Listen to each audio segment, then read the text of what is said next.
yeah, I think targets or quotas or anything for women in politics is a terrible idea, because those women will never know for sure whether they were selected on the basis of merit or on the basis of their biology.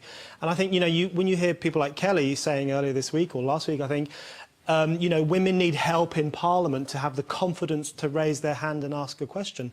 It's like you're talking about school children. These are adults. These are autonomous adults who have... That. It's in your ABC interview.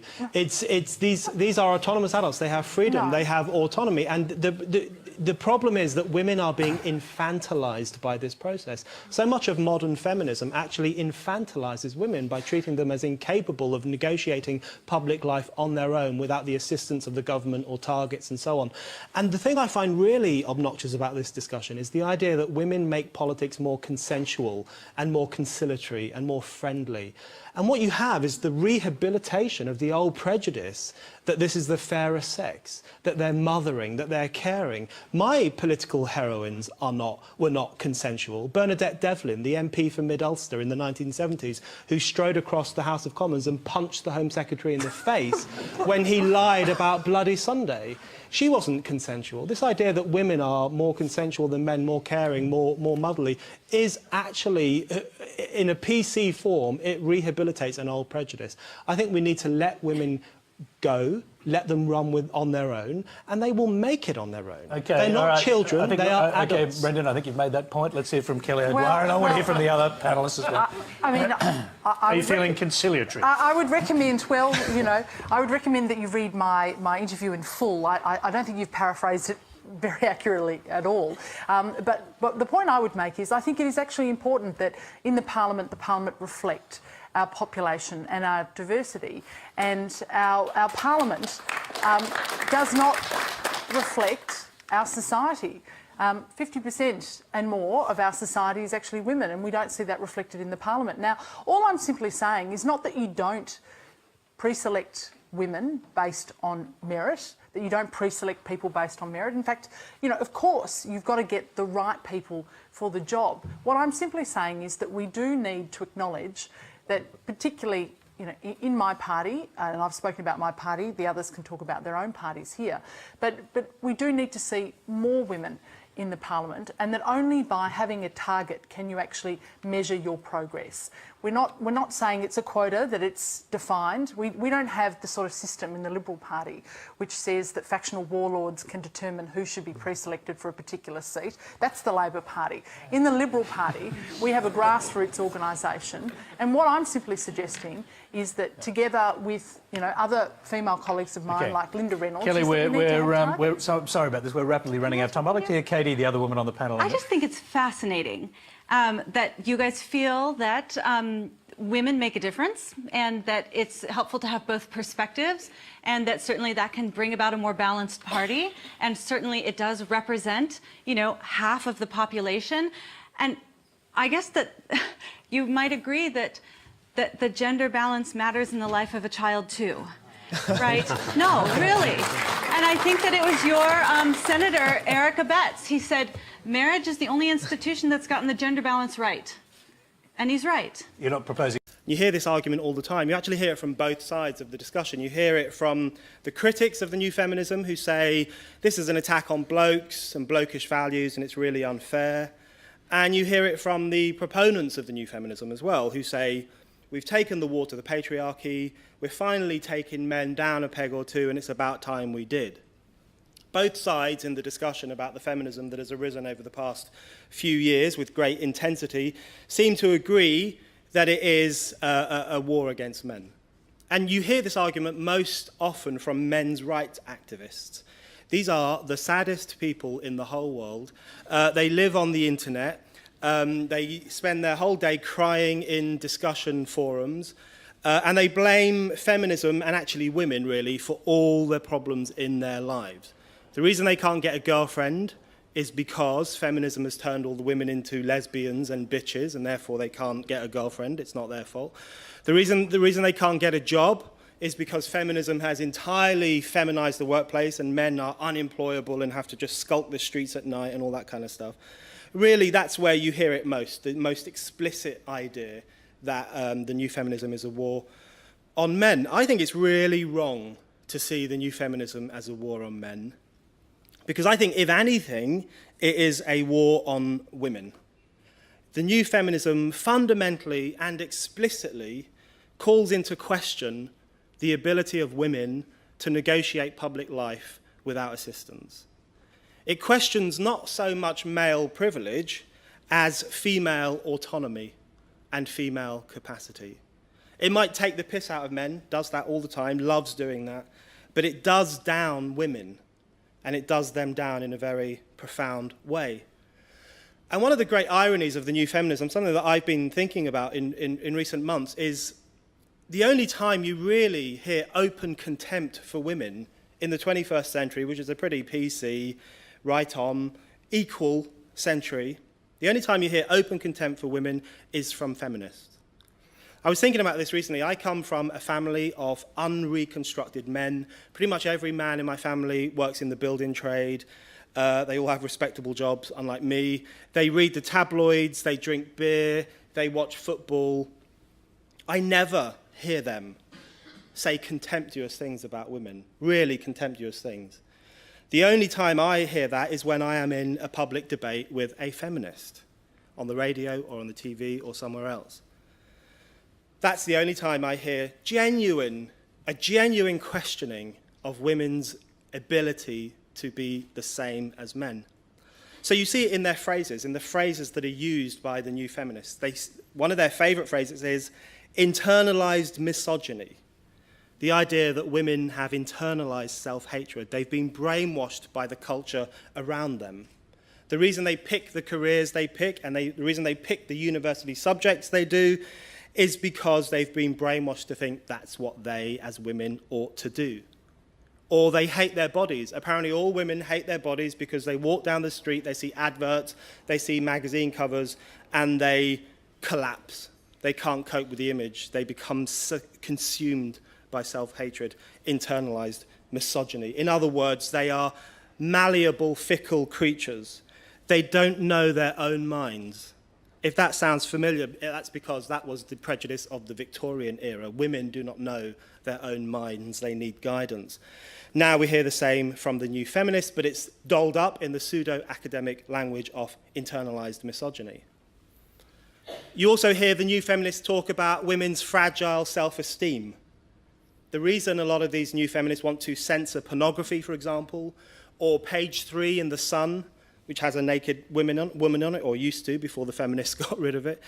The reason they want to censor all these dangerous images is because, quote, this is what one of the campaigners say, they damage women and girls' self-esteem. Notice how they always put women and girls together, conflating these two entirely different categories of human being because they love to infantilize women. They see no difference between a 30-year-old woman who is autonomous and a 7-year-old girl who isn't. To them, they're all the same. And this idea that images, public life itself, needs to be controlled and curtailed in order to protect women's weak, fragile self-esteem explicitly suggests that they are less capable of negotiating the public sphere than men. They are not capable of seeing vulgar, horrible images without completely freaking out and having a nervous breakdown. You also see the new feminist war on women in their discussion about street harassment, which they're obsessed with. And on the surface, it looks like a war on men. They moan about the fact that some men still whistle at women. They catcall. Some of them even say, hello, darling. I mean, can you believe that? They have this idea that the streets are dangerous. It's really risky for women to go out. Even that is not a war on men. Even that is part of a war on women. Because what that suggests is that women cannot walk down the street, ideally without a chaperone, without someone to guard them from all the gruff language and all the horrible images and all the men saying, hello, darling, you look nice today. That, too, suggests that women are incapable of negotiating public life.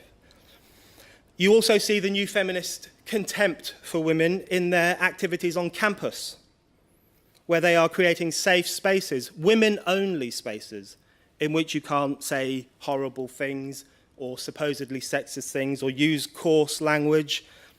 Some feminist students are now calling for trigger warnings on books.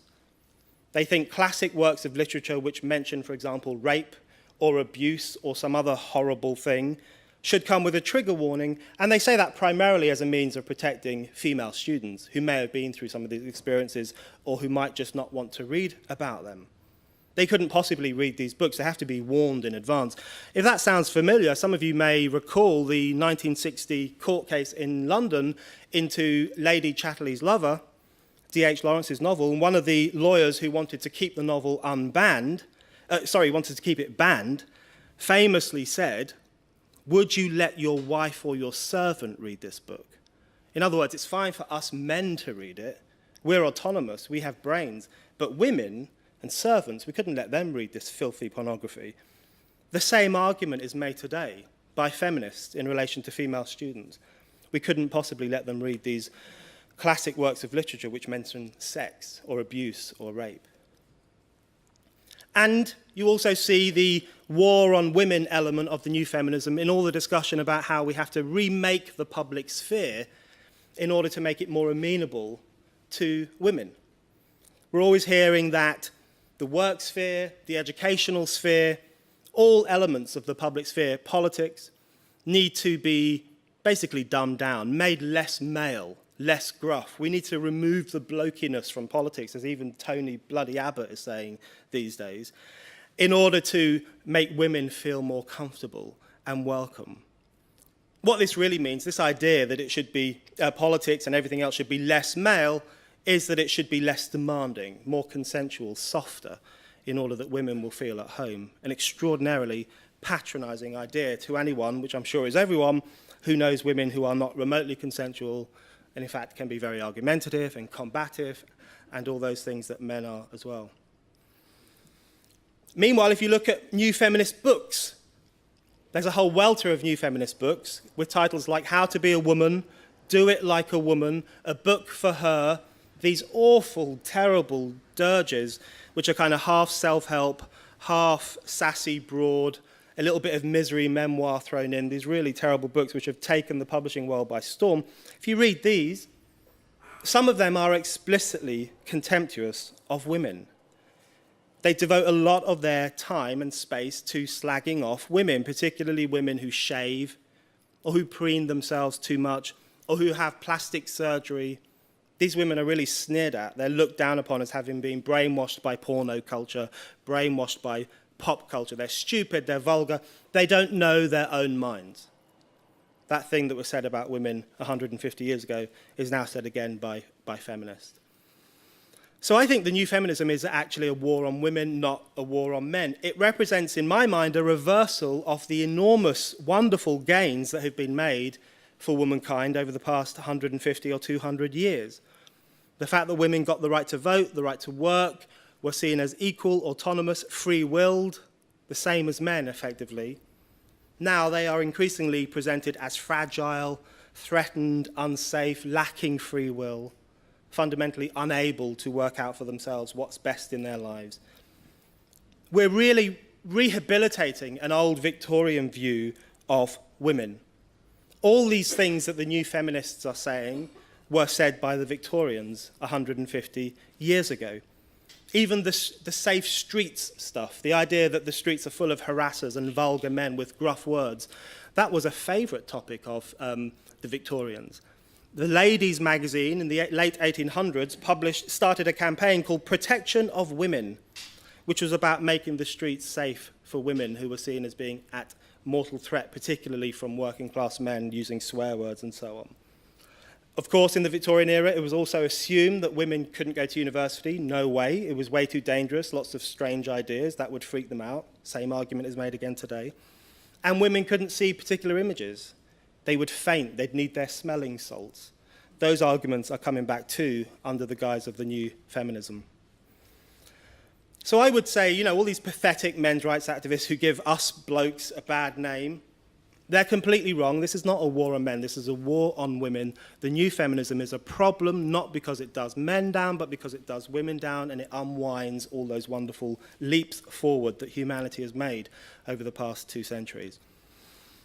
But even that, I think, is not the full story, and I just want to end by just suggesting that there's even more to it than that. because I think the new feminism most openly undermines and most explicitly calls into question the ability of women to run their lives as they see fit. But it also more fundamentally represents an attack on human liberal values, on modern Enlightenment values. I think the new feminism is in many ways at the cutting edge of the new misanthropy. It calls into question the values of the Enlightenment itself. And it does this in many ways. For example, the ideal of knowledge, the idea that it's good to know things, it's good to understand the world, it's good to be rational, it's good to be scientific. For the past 30 years or so, that idea has been called into question on campuses by feminists, by gender studies activists who say that science is too male-dominated, it's too phallic, it's sexist, it represents the rape of nature, knowledge itself is a questionable idea. The idea of politics, democracy, is called into question by the new feminism, which says politics is too combative, too conflictual, there's too much scary, hairy debate, we need more consensus, we need to flatten it all out, we need to be in agreement. Even the ideal of democracy, the lifeblood of which is tension and conflict, is called into question under the guise of the new feminism. Justice is being undermined by new feminist ideas. The idea that we shouldn't cross-examine people too harshly because their self-esteem might be damaged. The introduction of kangaroo courts on campus to try men accused of rape. In various ways, under the guise of the new feminism, justice is also being called into question. Knowledge, democracy, justice, liberty, the core values of the enlightened period are being undermined by the new feminism. But this is not a cabal of evil feminists who are doing this. This is not a collection of crazy, high-heeled women who have set out to say, oh, well, we're going to destroy the Enlightenment. Society itself has lost faith in the Enlightenment. And the new feminism is best seen as the clearest manifestation of that, the clearest expression of that in 2015. And in that sense, I think the new feminism should be seen alongside environmentalism, alongside multiculturalism, alongside all these other supposedly progressive ideas, which actually represent an attack on progressive ideas and an attack on enlightened ideas. The new feminism should be seen as another glossy, pseudo-progressive idea that has been embraced by the elites because they've lost faith in the values of the Enlightenment, in what were traditionally seen as masculine values, but what I think we should see as human liberal values. The very final point I want to make is I would not make such a neat distinction between the old feminism and the new feminism. I don't think we had this wonderful second-wave feminism in the 60s and 70s, which was great, and now we have this horrible crap feminism, which is awful. I think there's more of a connection between these two things. And the worst thing that the second wave of feminism under Germaine Greer and others did was to promote the idea that the personal is political, which both exploded the whole idea of identity politics, which is the bane of our era, and which opened the private sphere to more and more intervention, because if the personal is political, then it should be policed like everything else. This is the problem with the feminism that we live under today. It's riven with identity politics, it is authoritarian and interventionist, and in many ways that is the logic of the second wave feminism that we saw in the 60s and 70s. Thank you.